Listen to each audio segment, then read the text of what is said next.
So what's up, guys? So I'm gonna show you my pocket dump for today. Let's start with my wallet. This is a Trivax. I love this wallet, real thin. Flashlight. I got the Olight Warrior Mini 2. I got my watch. This is the Garmin Fenix 5R or 5X.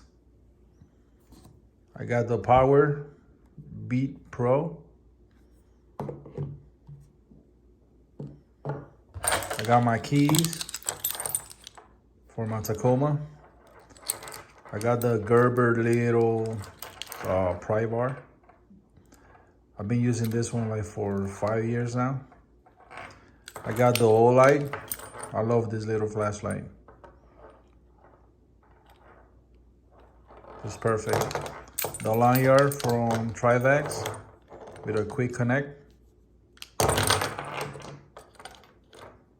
And of course, the Spyderco Para 3.